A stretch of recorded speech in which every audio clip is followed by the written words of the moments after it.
el polinomio para obtener una aproximación de la derivada de la función. Entonces el razonamiento acá con integración numérica sigue siendo el mismo, solo que hay maneras diferentes de ejecutar esto. Bien. Aquí, por ejemplo, ¿cómo podríamos construir nosotros un polinomio de interpolación? La forma más eficiente, cuando los puntos no necesariamente están igualmente espaciados en el dominio, es utilizar la interpolación de Newton con diferencias divididas y entonces integrar ese polinomio, ¿no? Bien, ahora hay dos maneras diferentes de resolver el problema de la integración numérica. Ambas tienen que ver con los polinomios de interpolación.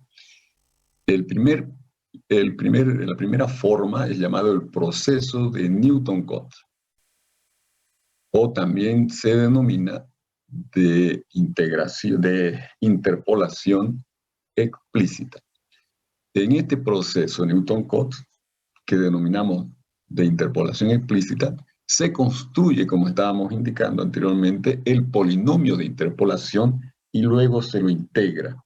Se integra el polinomio y entonces podemos obtener fórmulas de integración numérica ahora, integrando esos polinomios de interpolación.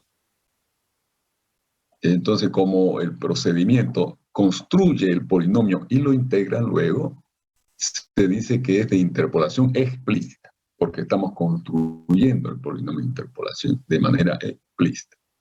El segundo proceso es llamado proceso de Gauss. El proceso de Gauss ya no construye el polinomio de interpolación para obtener su fórmula de integración numérica. Lo que hace es asumir que existe un polinomio de interpolación que debe cumplir ciertas condiciones. Y al imponer esas condiciones, él puede determinar puntos de integración y peso asociado a los puntos de integración. Luego vamos a ver bien de qué se trata ese proceso de Gauss, que es más interesante. Y es un proceso un poco más sofisticado que el de Newton-Cotes, ¿no? Porque fíjense, sabiendo uno que puede aproximar una función por un polinomio de interpolación, obviamente queda obvio, digamos, que ese camino se puede seguir y es el que desarrollaron acá Newton-Cotes. En cambio, el proceso de Gauss, de no construir el polinomio de interpolación de manera explícita, y por lo tanto se llama también de interpolación implícita, es más sofisticado porque no se le ocurre a uno como primera opción. Es más elaborado ese procedimiento y es el que más se usa también. Todas las fórmulas de integración numérica las vamos a llamar cuadraturas. Toda fórmula que obtengamos de integración numérica la llamaremos cuadraturas. Comencemos con el proceso de Newton-Cotes. Entonces, trabajemos con una tabla inicialmente que tiene solo 2 puntos. Entonces, con 2 puntos se puede obtener un polinomio de interpolación de grado 1. Acá está el polinomio de interpolación que estamos construyendo de grado 1. Como son solo 2 puntos, hay una separación h entre ellos. Entonces puedo utilizar directamente el polinomio de interpolación de Newton con diferencia hacia adelante y en la variable u para hacerlo más eficiente el proceso. Entonces aquí yo construyo el polinomio de interpolación. Entre 2 puntos el polinomio se vería como una línea recta, ¿no? El P1. Es el gráfico del P1. Polinomio de primer grado, representado gráficamente por una línea recta. Y entonces, una vez que construyo el polinomio de interpolación, recordemos que tenemos aquí el cambio de variable, debo integrarlo para obtener una fórmula. Entonces la fórmula que vamos a obtener es una fórmula que considera apenas 2 puntos en la obtención de la misma, ¿no? Sería una fórmula, una cuadratura, entonces, que considera apenas 2 puntos. Y vamos a ver cuál es esa cuadratura. Entonces integramos entre el extremo izquierdo x0 y el extremo final x1 el polinomio P1 de u que depende de x diferencial x, ¿no? Estoy integrando en x primero, u depende de x, aquí una composición de función, y entonces ahora cambio la variable x a u exclusivamente. Entonces el dx tiene que aparecer acá, fíjense. El dx debe sustituirse en una expresión del du por una expresión del du. Si yo tomo el du del cambio de variable que vincula a u con x, el du, el diferencial de u, va a ser simplemente el diferencial de x sobre h. El diferencial de x sobre h. Por lo tanto, de acá podemos deducir que el diferencial de x que aparece en mi integral deberá sustituirse por h veces el diferencial de u. H veces el diferencial de u, ¿no? Entonces, lo que pasa acá, sustituyo el diferencial de x por h veces el diferencial de u y escribo ya la variable estrictamente en u simplemente, en el polinomio. Queda P1 de u y obviamente al cambiar la variable en el proceso de integración cambian los límites de integración, ¿no? Aquí tiene que ser un valor de u correspondiente a x sub 0, que era el límite inferior en x, y acá deberá ser un u correspondiente al valor de u en x1. Entonces veamos, cuando reemplazo por x0 acá, me queda 0, ¿no? Entonces el límite inferior va a ser 0. Cuando reemplazo x por x1, x1 menos x0 va a dar h sobre h, queda 1. El límite superior queda 1. Entonces ahí estoy listo para obtener mi fórmula. Estoy listo para obtener mi fórmula. Solo tengo que integrar esta expresión donde P1 de U queda como F0 más primera diferencia hacia adelante en F0 por U. Y debo integrar eso, el H aparece afuera, porque es constante, ¿no? En relación a la variable U. Bien, como todo esto es constante, como F0 es constante, y aquí tenemos una constante primera diferencia en F0, entonces vamos a tener nosotros la integración de la siguiente manera. Aquí está un poquito directo. Esto de aquí sería así. H por F0 por U, la integral diferencial U que multiplica a F0, queda F0 por 1, variando esto entre 0 y 1. Entre 0 y 1, ¿no? Más la primera diferencia en F0 por la integral de U, que sería U al cuadrado sobre 2, variando el U entre 0 y 1 también. Y entonces queda F0 por 1, porque 1 menos 0 queda 1, queda F0 por 1, y aquí queda primera diferencia en F0 sobre 2, porque 1 al cuadrado es 1 menos 0, al cuadrado que es 0 queda 1 también, ¿no?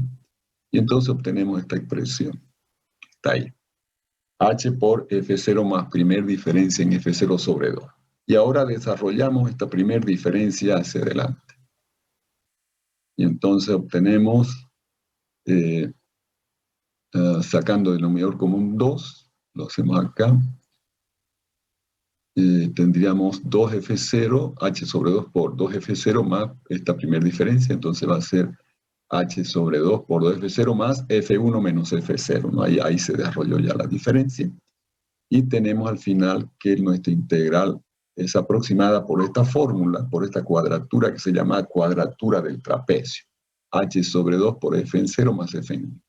¿Por qué trapecio? Porque la forma de la figura que representa el área que es la interpretación geométrica de nuestra integral, esa figura es un trapecio, justamente un trapecio, ¿no? Y el área de la integral y el área de la figura obviamente representa la integral de nuestro polinomio de interpolación, ¿no? Que es aproximada a la integral de la función original. Entonces, esta es la primera fórmula que tenemos, muy simple, que es la cuadratura del trapecio. Que obviamente el error que se comete puede ser significativo si el intervalo de integración es grande, ¿no? Porque aproximar a una curva cualquiera de f con una línea recta solo puede ser aceptado si h es bien pequeño. Bien, ¿cómo hacemos para mejorar entonces? Vamos a construir otra cuadratura que la llamaremos de cuadratura de Simpson 1/3. Cuadratura de Simpson 1/3. Lo que hacemos simplemente es mejorar nuestro polinomio de interpolación, hacerlo más próximo a la función y incorporando un nuevo punto en la tabla. Entonces ahora vamos a tener x0, x1 y x2, 3 puntos. Y los valores correspondientes de f, ¿no? Nuestro polinomio de interpolación entonces lo deberemos construir con esos 3 puntos. Gráficamente el polinomio ahora ya está aquí en rojo. Este polinomio de interpolación gráficamente ya no es una línea recta, sino que es una curva. Y es una parábola, ¿no? Porque con 3 puntos yo obtengo un polinomio de segundo grado. Entonces, obviamente, la parábola se va a ajustar mejor al gráfico de f en ese intervalo de x0 a x2, donde yo tengo los límites del intervalo de integración, que a igual a x0 y b igual ahora a x2. Bien, entonces de a b mi integral. Conozco los valores f0, aquí sería F1 y aquí sería F2. Hay que corregir eso. F0, F1 y F2. Bien.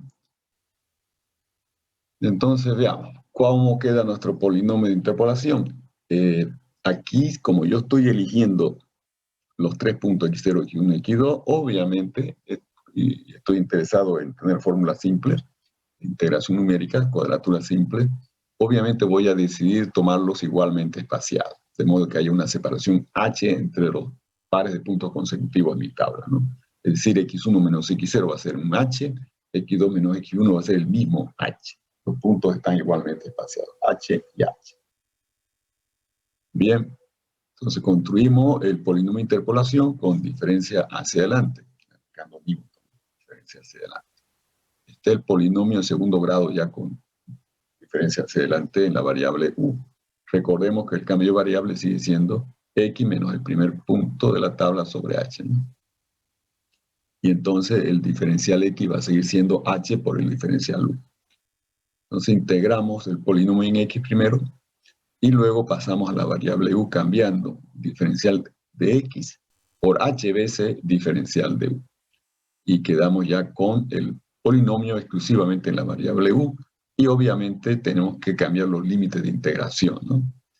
En x0 debemos cambiarlo por el u correspondiente a x0, que sería x0 menos x0 sobre h, 0, ¿no? Y cuando x vale a x2, debemos reemplazar por x2 menos x0, que es 2h sobre h queda 2. Entonces ahora mis límites de integración en la variable u son de 0 a 2. Y ahí viene el procedimiento, ¿no? Reemplazamos el polinomio en términos de u como f0 más primera diferencia en f0 por u más segunda diferencia en f0 sobre 2 por u menos 1, diferencial u, y aquí está el h. De modo que h por du es lo que sustituyó a dx, ¿no? Pero como h es constante lo sacamos fuera de la integral.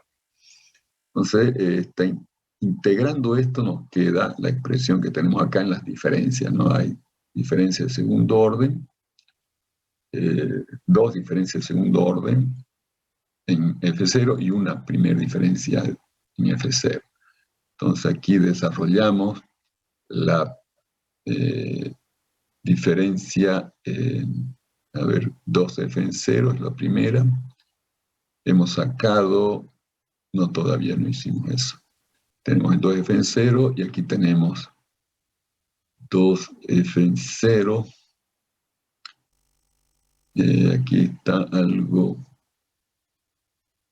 Déjeme ver qué pasó acá. Ah, ya. Esto de acá es lo mismo acá, solo que vamos a hacerlo de nuevo esta partecita. Aquí hay algo que me falta un paso acá. Entonces estamos integrando esto entre 0 y 2. Aquí sería 2f0, ¿no? ¿Está bien? Este acá sería u cuadrado sobre 2, entre 0 y 2, va a ser 4 entre 2, 2. Aquí está el 4 sobre 2, ¿está bien? Va a quedar 2 por primera diferencia en F0. Y aquí, este producto quedaría como u cuadrado menos 1. Entonces va a generar todo esto de aquí.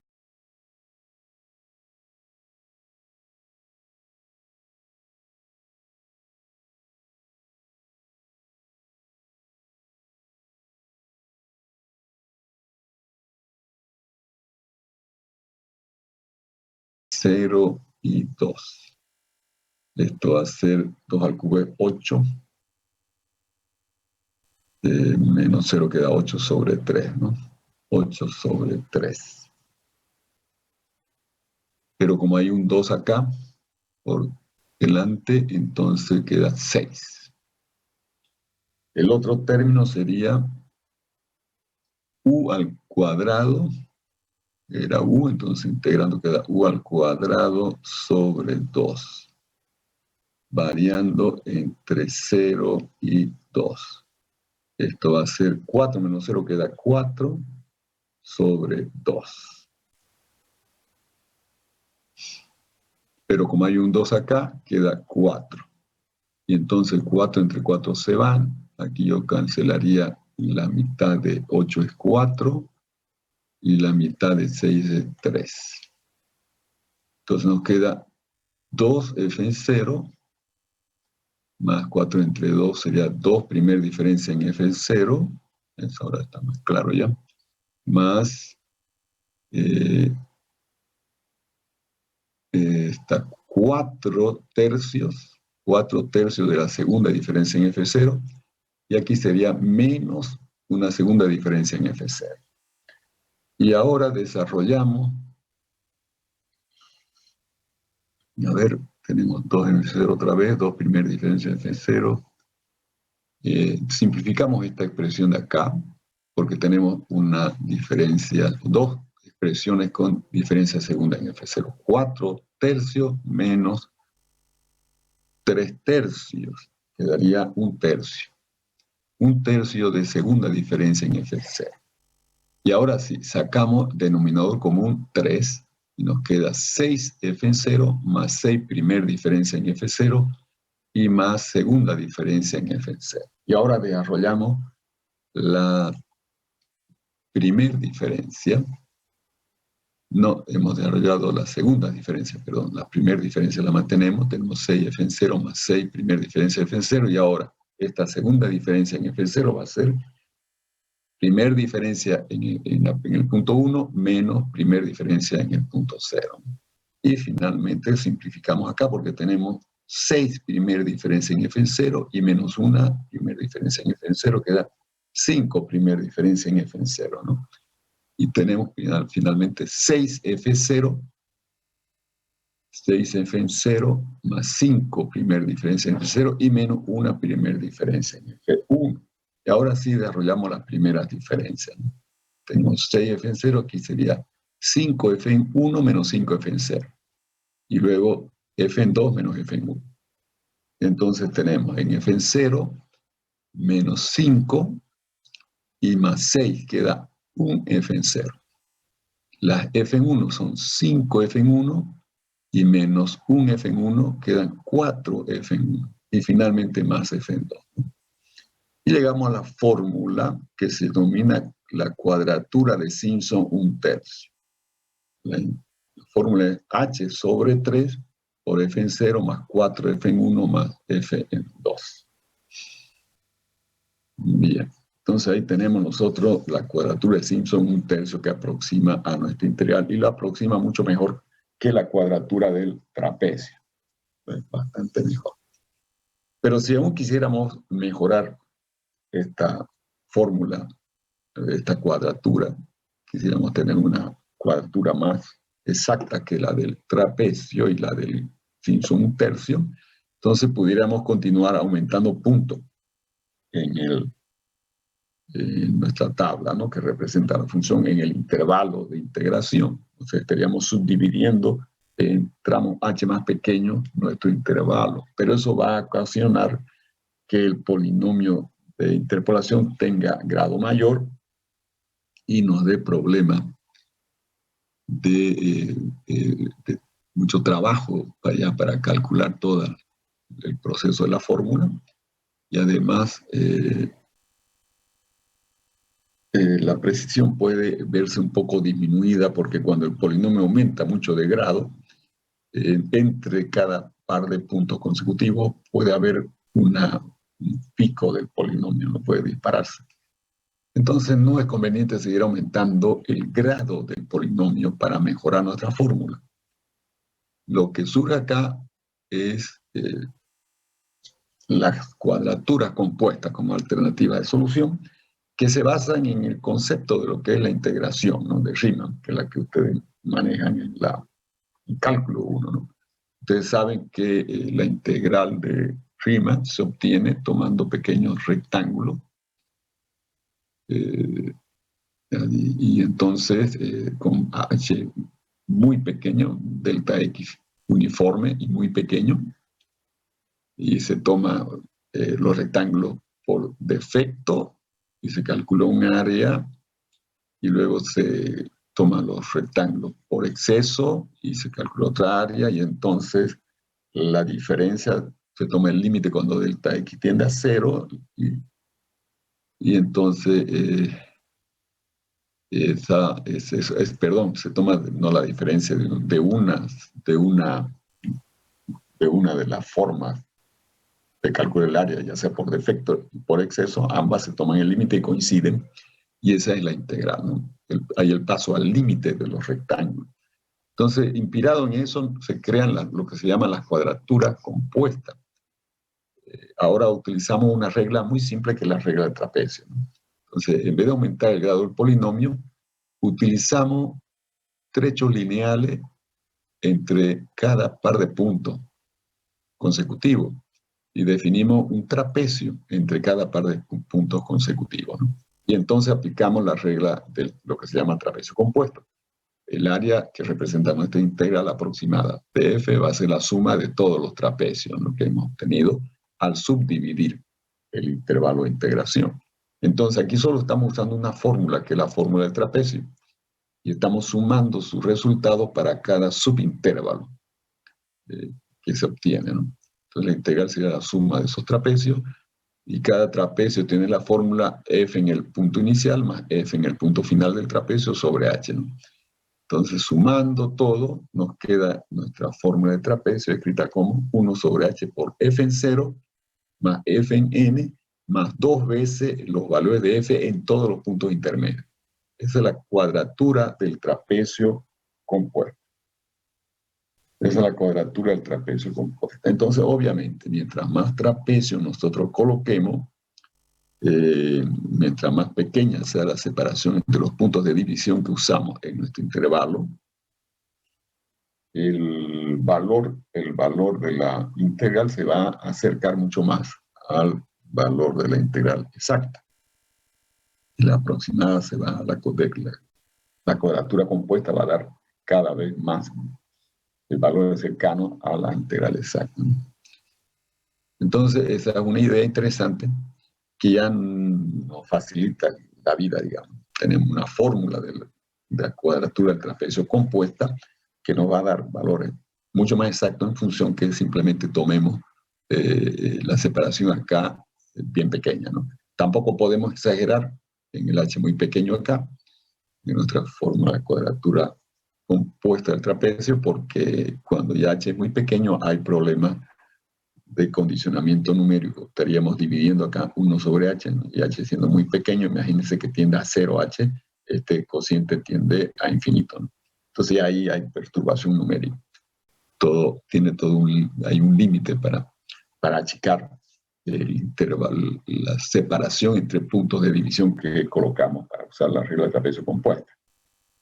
Entonces, si queremos todavía tener otra cuadratura que se base en otra fórmula también sencilla, como la cuadratura de Simpson 1/3, pero ahora compuesta, lo podemos hacer también.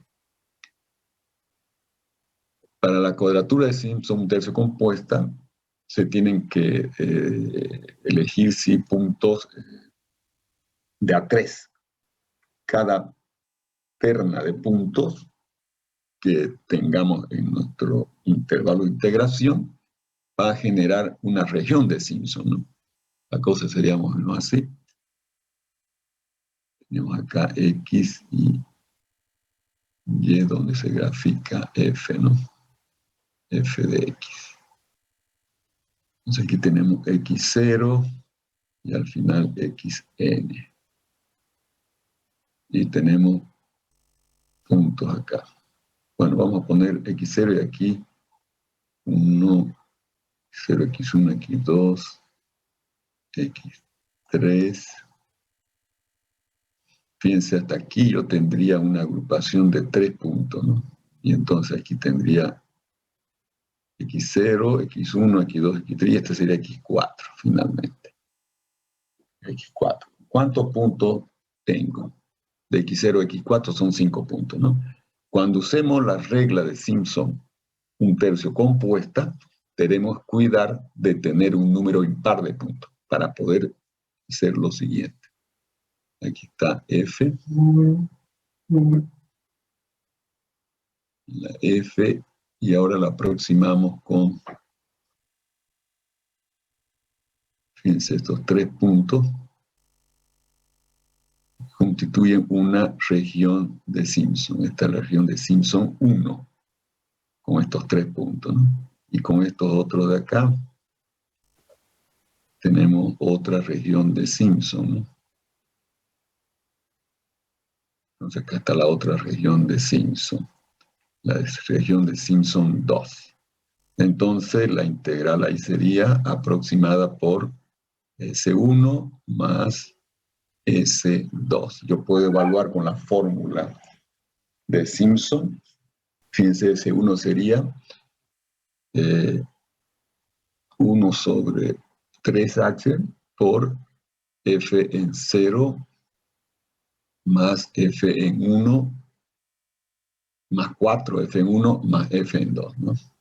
La otra sería 1 sobre 3H también por F en su primer punto, que sería F en 2 más 4F en 3 más F en 4. O sea, la fórmula la aplico a cada una, ¿no? A cada una de las regiones. O sea que debo armar regiones Simpson que agrupan de a 3 los puntos. Y por lo tanto, siempre tendré número impar de puntos. Eso es el único cuidado que hay que tener cuando usemos la regla de Simpson un tercio compuesta. En cambio, cuando usamos la regla de trapecio compuesta, no nos interesa eso, porque siempre vamos a agrupar de 2 pares consecutivos de puntos, entonces los puntos pueden ser en número impar o par. Ahí no hay problema. Bien, la fórmula sumando de manera genérica los puntos de las regiones de Simpson que planteamos, quedaría al final 1 sobre H por F0 más 4F en 1 más 2F en 2, y aquí me faltó el 3 si no me equivoco. Me faltó el 3. 1 sobre 3H.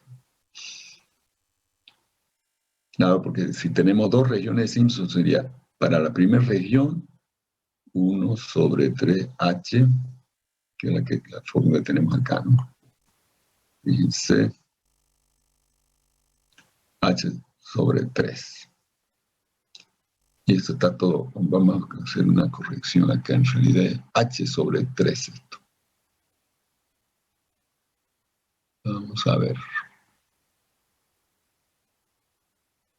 Esto de acá no es 1 sobre H, ni esto es H sobre 3. H sobre 3. Hay un error ahí. Y entonces tendríamos H sobre 3 para la primera región de Simpson, que multiplica al valor de F en el primer punto de esa primera región de Simpson, más 4 veces el segundo punto de esa primera región de Simpson, más el siguiente, que sería F2, el último punto de la primera región de Simpson, ¿no? más para la siguiente región de Simpson, como h es el mismo, tenemos h sobre 3. Hemos tomado los puntos igualmente espaciados, entonces h sobre 3 de nuevo, por f en el primer punto, que es el f en 2, más 4 veces en el siguiente punto de esa nueva región, que es f en 3, más en el último punto, que es f en 4. Entonces terminan sumándose estos dos, y tenemos f en 0 más 4f en 1 más 2f en 2, y luego viene otra vez más 4f en 3, y así sucesivamente los puntos último de la región anterior y primero de la región siguiente se van a sumar. Son los que se van a sumar. Bien, así se genera esta fórmula, que había un error en el PDF, h sobre 3 que multiplica toda esa suma. Bien. Error ahora que se comete en la integración de una función aproximada por un polinomio. Entonces, analicemos la interpolación primero. F de x va a ser igual al polinomio de interpolación, supongamos en u de x, usando la variable u, más el error también en la variable u, el error de u de x.